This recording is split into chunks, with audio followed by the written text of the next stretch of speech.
au 13e siècle, Thomas d'Aquin, un dominicain qui a fait beaucoup de bruit pendant un certain nombre d'années dans l'Église catholique, lui disait que la superstition, c'est un abus dans la pratique de la vertu de religion.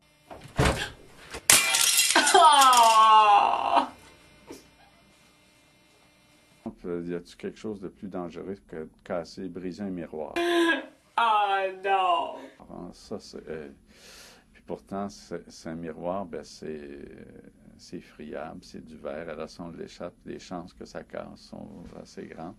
Alors, pourquoi, par exemple, si on reprend ça, l'histoire du miroir, on voit bien qu'à l'origine, bon, les miroirs étaient en métal, alors métal poli, ça c'était pas très bon comme miroir, mais il n'y avait pas de danger. Les miroirs en verre, c'est un gros progrès en qualité de miroir, mais on pouvait les briser. Alors, qu'est-ce qu'on va faire pour éviter les mouvements brusques et les gestes? Parce que si on charge ça d'une conséquence grave, fais attention parce que si tu échappes le miroir, tu vas avoir 7 ans de malheur. Alors là, quelqu'un qui manipule un miroir va prendre ses deux mains puis va faire attention parce que personne ne veut s'exposer à 7 ans de malheur.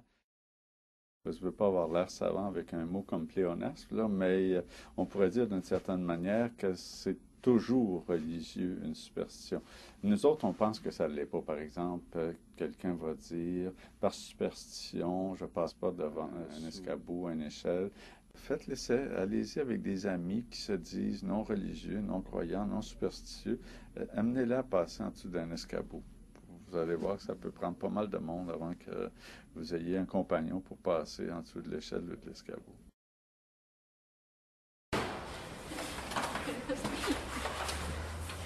Ça va dépendre des fois.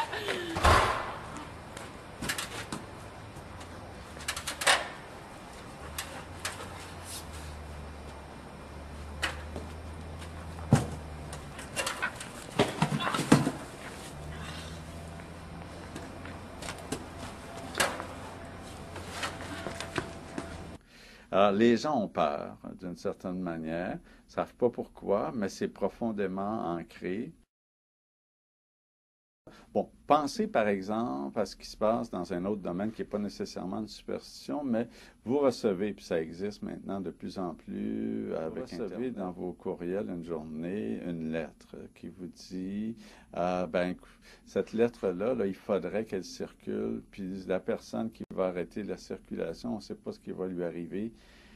Alors, combien de personnes qui se disent non superstitieuses vont oser arrêter la circulation de la lettre? Moi, je ferais la gageure, là, aujourd'hui, qu'à peu près 80-90% des gens qui reçoivent une lettre comme ça, dans une chaîne de lettres, la transmettent à quelqu'un, un groupe qu'ils ont déjà. Puis, alors, si ça arrive, ça va arriver. Les gens, ils croient pas vraiment. Je veux dire, ils pensent pas que sérieusement, puis là, si on assoyait l'argent pour dire, la personne, es-tu bien convaincu, là, parce que tu crois à ça, Dieu comme faire? Les gens disent, non, ben, tu sais bien, mais écoute, prends pas de chance. Tout d'un coup que... Ben, c'est... je me dis, il y a toujours... avec les espoirs qu'on fait naître, le sentiment de peur de pouvoir perdre ce qu'on a espéré.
Béni soyez-vous, mes bien-aimés dans la foi.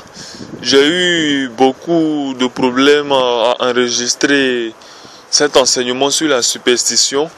Certainement, c'est des attaques de l'ennemi pour éviter que vous entendiez ce message. Mais je ne crains pas, car tout est fait selon la volonté du Seigneur. Je ne crains même pas l'ennemi. Je ne crains pas que ce message vous parvienne ou pas, car je sais que selon la volonté du Seigneur, vous entendrez ce message, excusez-moi, et votre pensée sera véritablement renouvelée. Avant toute chose, j'aimerais véritablement donner un cantique au Seigneur. Oh, quel Dieu si bon, si puissant, à renouveler mon cœur. Entends mon cœur, mon esprit qui te loue. Je prendrai mes faibles mots pour te dire quel Dieu merveilleux tu es. Je ne pourrai pas te dire combien je t'aime, alors entends mon cœur. Amen. Oh, véritablement, je bénis le Seigneur pour tous ces cantiques-là véritables que nous partageons avec les frères et sœurs. Voilà. Car véritablement, un chantre, c'est celui-là même qui chante pour la gloire de Dieu, non pour la gloire des hommes. Amen. Ok. Aujourd'hui, nous voulons parler de la superstition. La superstition sont des pensées préconçues, dont en réalité, on ne connaît pas réellement la source. Et entre autres, en Afrique ici, on a beaucoup de superstitions. Lorsque tu bois de l'eau et que tu verses le reste de l'eau dans de l'eau chaude qui se trouve sur le feu, alors la pensée, c'est que tu auras des problèmes de compréhension avec les autres. Tu auras des problèmes vocaux et bien d'autres problèmes. Ok. Entre autres, il a dit qu'on ne pisse pas sur le feu.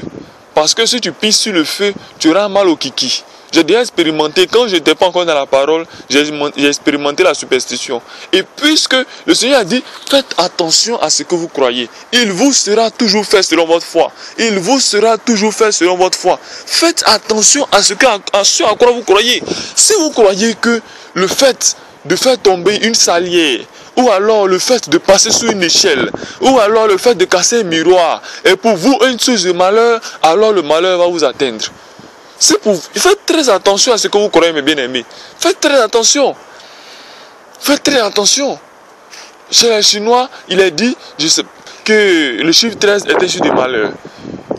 Dans le pays asiatique, il est dit que je crois, le trèfle, la malchance, c'est le trèfle à la feuille à 4 trèfles, ou alors la chance même, c'est la feuille à 3 trèfles et toutes ces choses. Mais nous savons aujourd'hui, enfants du Seigneur, que la chance même est un piège, c'est un démon qui est caché derrière la chance. Nous, notre Elohim est un Dieu de grâce. C'est un Dieu de grâce. Et notre vie, c'est la grâce de Dieu. Le fait que nous puissions marcher, c'est la grâce de Dieu. Les frères avec qui nous parlons dans la foi, c'est la grâce de Dieu qui le permet. Et toutes ces choses-là, c'est la grâce de Dieu. C'est véritablement la grâce de Dieu. Ce n'est pas une question de chance ou le hasard. Il n'y a aucun hasard sur cette terre. Les pas que nous faisons, le Seigneur sait exactement jusqu'au moment où nous sommes, combien de pas nous avons fait sur la terre. Si je pose une question à un frère, combien de pas as-tu fait sur la terre pendant que tu vis? Il dirait que c'est utopique, je ne sais pas. Mais Dieu lui-même, il sait. Dieu sait. Il n'y a rien de hasard. Le Seigneur sait. Il sait le nombre de pas qu'on ne va pas dépasser sur cette terre-là. Et on va quitter, on va aller de l'autre côté. Oui, le Seigneur sait. Notre Dieu n'est pas un Dieu de hasard. Notre Dieu n'est pas un Dieu de superstition. Notre Dieu n'est pas un Dieu de chance. Notre Dieu n'est pas un Dieu de chance. Oui, notre Dieu n'est pas un Dieu de chance. Il y a tellement d'abominations sur cette terre que véritablement, je ne sais pas si, jusqu'à ce que le Christ revienne, si on pourra finir de décortiquer abomination par abomination pour faire comprendre aux enfants du Seigneur qu'ils doivent véritablement être renouvelés dans la pensée, qu'ils doivent être une nouvelle créature, qu'il doit être une nouvelle naissance, qui doit naître véritablement de nouveau, comme le Seigneur Paul le dit à Nicodème, naître de nouveau. Amen. Voilà. Voilà. Ok. Quand nous lisons le livre de Jean 3, verset 31, la Bible nous dit que celui qui était au-dessus de tous et qui est venu dans le monde est au-dessus de tous les hommes. Jean 3, le verset 31. Vous pouvez le lire chez vous. Pour dire que le Christ est le chef de tout homme. Paul pouvait dire, le Christ est le chef de l'homme, l'homme est le chef de la femme et Dieu est le chef de Christ. N'est-ce pas? Les autorités sont établies. Les autorités sont établies, il n'y a rien de hasard. Il n'y a rien de hasard. Maintenant, Christ qui est au-dessus de tous, à qui tout pouvoir a été donné. Lui qui est Christ. Parce que quand nous allons continuer, et nous allons lire Ephésiens 4, verset 6, nous dit que Dieu est au-dessus de tous. N'est-ce pas? Ok. Mais pour être sauvé ou condamné, le Seigneur ne se réfère pas à la superstition. Le Seigneur ne veut pas regarder, bon, comme j'ai fait tomber une boîte de sel, alors je vais en enfer dans la géhenne. Le Seigneur ne veut pas regarder comme je sais pas, comme j'ai cassé un miroir, alors je vais aller dans la géhenne. C'est pas ça le Seigneur regarde. Absolument pas. Marc 16, le verset 15 à 17 a été clair. Marc 16, le verset 15 à 17 est clair. Tout est une question de foi. Et même lorsque nous lisons Romains 8, verset 33 à 35, Romains nous peut dire, qui pourra nous séparer de l'amour de Christ, l'amour de Dieu? Qui pourra nous séparer de l'amour de Dieu? Est-ce la tribulation? Est-ce la faim? Est-ce la soif? Est-ce l'épée? Est-ce, je ne sais pas. Je dirais que je pourrais ajouter même que, est-ce la superstition? Est-ce que la superstition peut nous séparer de l'amour de Dieu? Non, la superstition ne doit pas être un frère pour nous. En Afrique même, il est dit qu'on ne doit pas sauter les pieds d'une femme pour éviter qu'elle ne tombe pas enceinte, elle ait des problèmes, de règles et tout ça. Et il faut éviter de faire quoi encore? Je ne sais pas quoi. Il faut éviter de marcher sur une chaussure renversée. Parce que souvent la chaussure est à l'endroit, mais lorsqu'elle se renverse, il faut éviter de mettre le pied sur cette chaussure parce que c'est source de malheur. Donc toutes ces superstitions-là, c'est pour vous rendre, c'est pour vous subjuguer, c'est pour vous rendre esclave. Le Seigneur le dit dans le livre des Jean, vous connaîtrez la vérité et la vérité vous rendra libre. Vous connaîtrez la vérité et la vérité vous rendra libre. Le Dieu de la superstition, là, c'est Satan. Or, Satan était déjà vaincu par le sacrifice du Seigneur. Il était déjà vaincu. Il n'a aucun pouvoir sur un enfant de Dieu. Un enfant de Dieu ne doit pas avoir de superstition. Et même, je vais encore plus loin. Est-ce qu'un enfant de Dieu doit respecter réellement la tradition? Quand on parle de donner le culte des ancêtres, la libation aux ancêtres ou aux morts, ou bien alors, quand on va parler de quoi encore? Toutes sortes d'abominations qui se passent sur la terre. Est-ce qu'on doit croire à ces choses? Absolument pas. Absolument pas. Quand vous êtes dans le Seigneur, vous êtes une nouvelle créature. Vous êtes une nouvelle créature. Si vous étiez captif, si le malin avait pouvoir sur vous quand vous étiez captif, aujourd'hui que vous êtes dans le Seigneur, vous êtes une nouvelle créature. Vous ne devez même pas craindre le mal. Vous ne devez pas craindre. Vous ne devez pas craindre. Vous devez rester dans la paix. Vous devez rester dans la joie du Seigneur. Vous ne devez pas craindre. Qui nous séparera de l'amour de Dieu? Qui nous séparera de l'amour de Dieu? Voici ce qu'il faut craindre. Josué 24, verset 14 peut nous dire, Josué 24, verset 14 peut nous dire quoi? Maintenant, craignez l'Éternel. Ça, il s'agissait de l'ancien temps. Mais est-ce que cela n'a pas été répété? Mais bien sûr, quand nous lisons Jean 15. Jean 15 est clair. Le Seigneur a dit, si vous m'aimez, gardez mes commandements. Car celui qui ne garde pas mes commandements sera rejeté. Il sera jeté dehors. Brûlé par le feu. Le feu qui a consumé les hommes impies, les hommes qui se sont accrochés à la vanité, qui se sont véritablement accrochés à l'argent, qui se sont accrochés aux richesses de ce monde, aux voitures, aux milliards, qui ont eu mal et qui n'ont pas voulu pratiquer la charité envers ceux qui leur donnent la parole, envers la veuve et l'orphelin, envers le prochain qui est tout le monde, même l'ennemi fait partie du prochain. Même ton ennemi, tu dois être charitable envers ton ennemi. Tu dois être charitable envers ton ennemi. Si tu aimes véritablement le Seigneur, garde ses commandements. Et le Seigneur a dit, mon commandement c'est quoi? Mon commandement c'est l'amour. Aimez-vous les uns les autres comme je vous ai aimé. Ah, mes bien-aimés, c'est ce qu'on doit craindre. On doit craindre de ne pas être dans la désobéissance de la parole du Seigneur. Pour ne pas être rejeté dans le temps de la fin. On ne doit pas craindre la superstition. On ne doit pas craindre le malin. Il y a deux choses qu'on ne doit pas faire avec le diable. On ne doit pas le surestimer et on ne doit pas le sous-estimer. La position du diable, c'est une position de défaite. Il est quelque part, il est échoué. Il est échoué. Et La Bible même nous dit, comme on l'a dit dans le livre de Romains 8, verset 33 à 35, que rien ne peut nous séparer de l'amour de Christ. Même le diable n'a pas pu pour l'empêcher d'accomplir sa mission. Il ne pourra pas. Et il a échoué dans sa position, il reste dans sa position. Maintenant, nous qui sommes enfants du Seigneur, qu'est-ce que nous devons faire? Est-ce que nous devons nous laisser séduire? Est-ce que nous devons rester en genoux? Ou bien alors nous devons nous lever et dire la vérité. Non seulement dire la vérité, mais manifester la vérité. Il faut comprendre aux hommes que nous sommes non esclaves du péché. Parce que être esclave du péché, c'est être esclave de Satan. Mais nous sommes esclaves de Dieu. Donc nous sommes véritablement libres dans la parole. Libres en étant esclaves de Dieu. Oui, nous sommes véritablement une nouvelle créature. Nous sommes véritablement des enfants de Dieu. Nous sommes véritablement les fils de la promesse. Nous sommes véritablement les vrais juifs. Voici ce que nous sommes. Nous sommes véritablement des sacrificateurs qui donnons comme sacrifice des actions de louange et d'adoration au Seigneur Dieu très haut. Voici ce que nous sommes. Le Seigneur en haut et nous sommes en bas. N'est-ce pas? Et le Seigneur, il dirige nos vies. Le diable n'a pas un siège qui est au-dessus de celui du Seigneur. C'est pas possible. Le Seigneur voit tout. Il est au-dessus de tout et il est en tous. Donc, qu'est-ce que vous devez craindre, mes bien-aimés? Est-ce une boîte de sel que vous faites tomber que vous devez craindre? Est-ce un miroir que vous cassez que vous devez craindre? Est-ce le chiffre 13 que vous devez craindre? Je ne sais pas. Est-ce toutes ces choses-là? Mes bien-aimés, n'est-ce pas stupide d'avoir peur d'une boîte de sel, d'un miroir cassé par rapport au Dieu vivant qui a créé l'homme, qui a créé la terre, qui a créé la galaxie, qui a créé toutes ces choses et qui dit honorer mes commandements pour entrer dans ma félicité. N'est-ce pas une folie? N'est-ce pas même une abomination? Si je vous le dis, c'est dans l'amour, afin que vous changiez votre manière de penser, que vous demeurez dans la paix du Seigneur et que vous soyez sauvés. C'est dans l'amour que je le dis. Je n'ai aucun mérite de vous dire ces choses. Si ce n'est véritablement d'avoir ma récompense de royaume des cieux et d'être agréé par le Seigneur le jour des récompenses. Voilà ma seule récompense. Je n'ai jamais dit à quelqu'un véritablement, nous avons enseigné que la dîme par exemple n'est plus d'actualité.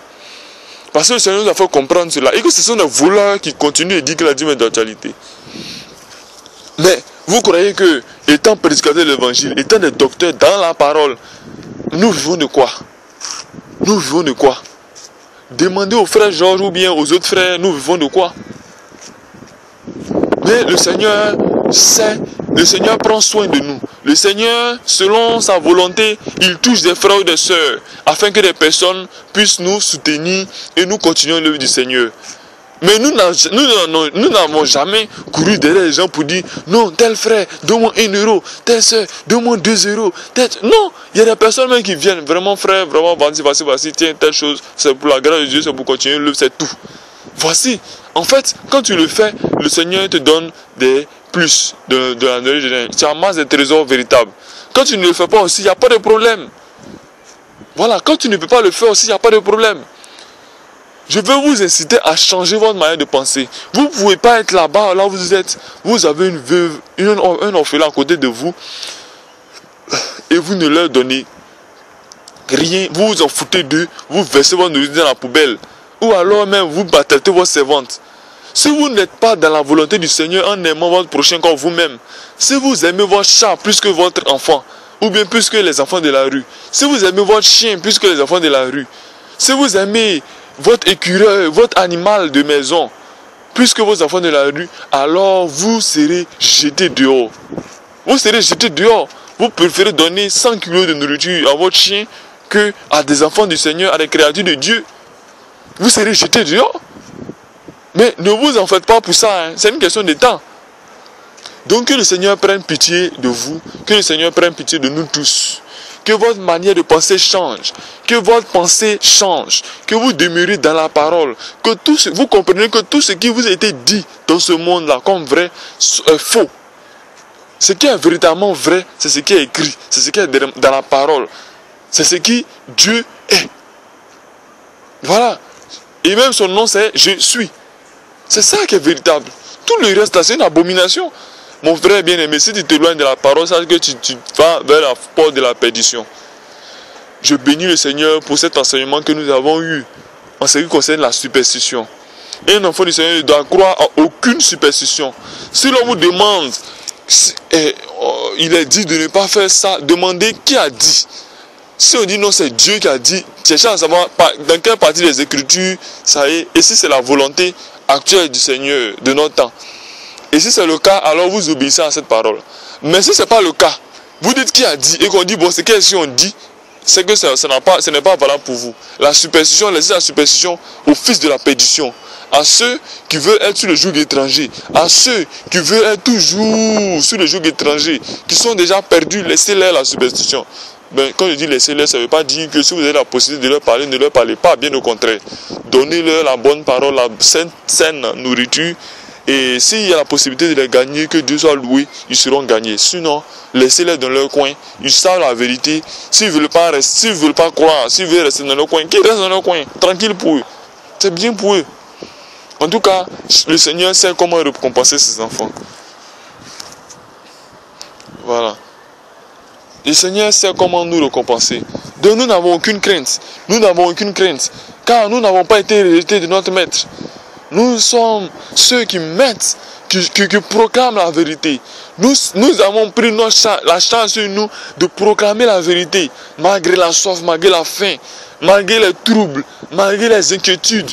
Le Seigneur sait comment nous récompenser. Il sait comment nous agréer. Il sait comment prendre soin de nous. Il sait comment prendre soin de ses brebis. Il dit aucune de mes brebis ne se perdra. Le Seigneur m'a donné des brebis à pète. Aucune d'elles ne se perdra. Aucune d'elles ne se perdra. Aucune d'elles ne se perdra. Nous ne nous perdrons point. N'est-ce pas? Gardons les commandements du Seigneur. Veillons sur nous-mêmes les jours et nuits. Veillons sur nos frères. Si vous avez un frère qui a donné un enseignement qui n'est pas correct sur les Écritures et que vous pensez correct, véritablement échangez avec ce frère-là. Si un frère pense que l'enseignement que je donne sur la superstition n'est pas correct, qu'il vienne me changer et il va me montrer des versets où il est dit qu'il faut croire à la superstition. Et non pas qu'il y ait un faux fuyant qui parte et puis il dit bon, vraiment le frère d'abord. Non. Non, absolument pas. Il nous est demandé de veiller les uns sur les autres. Si tu vois que ton frère donne quelque chose qui n'est pas correct, tu lui dis. Si tu trouves que c'est correct, au contraire, tu le félicites, tu l'encourages, tu pries pour lui afin qu'il soit toujours fortifié, qu'il grandisse de la foi. Véritablement, c'est cela. C'est cela. Et non pas rester là dans son coin et agir dans le noir. Venez à la lumière. Nous sommes la lumière du monde. Nous sommes le sel de la terre, la lumière du monde. Il est inutile au sel qui n'a pas de saveur de demeurer encore dans la salière, c'est inutile. Un sel qui n'a pas de saveur est jeté parce qu'il n'a plus de valeur. Une lampe qui n'a plus la possibilité d'être allumée n'a plus de valeur, elle sera jetée aussi. Voilà. Une source de lumière qui n'est plus une source de lumière devient une source de ténèbres. Si hier tu étais une lampe allumée, tu manifestais la parole de Dieu autour de toi, et qu'à un moment donné tu ne manifestes plus la parole de Dieu autour de toi, mon bien-aimé, sache que tu es sous le piège de Satan. Parce que Satan t'a eu parce que finalement tu as commis un acte et que tu aimes cet acte-là. Tu as peut-être une concubine, de cela t'a refroidi, tu ne peux plus prêcher la parole comme avant. Tu as peut-être quoi? Tu as peut-être fait une abomination. Comme si tu n'étais pas repenti, tu as encore le cœur meurtri et tu es encore sur le joug étranger. Donc tu as du mal à manifester ta nature de lumière, de la terre de sel. Débarrasse-toi de tes choses au nom du Seigneur Yeshua. Débarrasse-toi de tes choses et manifeste ta nature. Nous sommes en train de parler d'un héritage que nous devons avoir, qui nous a été promis, qui est la vie éternelle. Nous sommes en train de parler de la fin de notre vie. Après cette vie-là, c'est la mort. N'est-ce pas? C'est la mort ou c'est la vie éternelle. C'est la mort ou c'est la vie éternelle. Le Seigneur a parlé de vie éternelle. S'il a parlé de vie éternelle, c'est qu'il y a mort éternelle. N'est-ce pas? C'est de ce combat-là que nous sommes en train de mener. Nous ne sommes pas en train de mener un combat de tel prophète a dit telle chose, tel pasteur a dit telle chose. Ce n'est pas toutes ces choses-là. Nous sommes en train de mener ces combats inutiles, les guerres de versets. Il y a longtemps qu'il a arrêté ces choses. Quand tu rencontres des frères, ils vont dire, bon, le frère d'abord a dit, Romains tant, verset tant. Moi je dis, Éphésiens tant, verset tant. Et puis on est dans ces guerres de versets euphoriques, les vaines discussions, les discours stériles. Et beaucoup ont fait naufrage à cause de ces choses. Je connais beaucoup de personnes sur Internet aujourd'hui qui sont troublées, qui sont traumatisées. Parce qu'ils ont cru qu'ils connaissaient la parole. Or, en fait, ils ne savaient rien. La Bible dit que celui qui pense qu'il est debout ne prenne garde de tomber. Si vous pensez que vous êtes réellement debout, prenez garde. Moi, je sais que c'est celui qui me tient debout. Et que vous aussi, de par vos réactions, de par vos commentaires, de par votre prière, le Seigneur aussi me permet de me tenir debout. Moi aussi, je veille sur vous en vous donnant des messages, en prenant sur moi souvent de ne pas dormir, de méditer la parole et de changer. Nous devons veiller les uns sur les autres. Personne n'a la charge de quelqu'un à lui seul. Le Seigneur a la charge de toutes ses brebis. Mais nous devons veiller les uns sur les autres. Exhorter les uns et les autres. Prier les uns pour les autres. Et non nous taire, et non rester là. Non. Et non prendre la Bible, l'ouvrir la main de chemin, dire que vraiment on est trop fatigué, on ouvre la Bible la main quelque part en pensant que la Bible est c'est l'idolâtrie en fait. Or le Seigneur n'aime pas l'idolâtrie. Il ne faudrait pas idolâtrer. Et le piège de l'idolâtrie est partout. On ne connaît pas que c'est seulement un statut. Celui qui prend la Bible et qui en fait une sorte de talisman était l'idolâtre. La Bible n'est pas un talisman. On peut brûler la Bible, il n'y aura rien. Il n'y aura rien. On peut détruire la Bible, il n'y aura rien. Je le dis et je le répète. Il n'y aura rien. Le Seigneur ne va pas juger quelqu'un parce qu'il a brûlé la Bible, parce qu'il a détruit la Bible, parce qu'il a uriné sur la Bible. Non. Mais le Seigneur va vous juger parce que vous n'avez pas gardé ses commandements ou parce que vous avez été agréable à lui. Si vous avez été agréable à lui, vous serez parmi les brebis, vous serez à droite. Si vous n'avez pas été agréable à lui, vous serez à gauche. Le Seigneur ne va pas vous juger parce que vous connaissez la superstition, parce que vous ne connaissez pas la superstition. Il va vous juger parce que vous avez gardé ses commandements ou pas. Voilà le jugement du Seigneur. Et nous allons méditer dans la parole. Si quelqu'un a vu quelque chose dans les Écritures, qu'il me signale et nous allons corriger l'enseignement. Sinon, que le Seigneur vous bénisse et que vous soyez élevés dans votre conception, dans vos pensées, dans vos dits, et que vous soyez véritablement de nouvelles créatures. Merci Seigneur, merci Seigneur, merci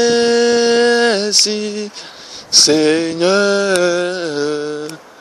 Il convient de te dire merci.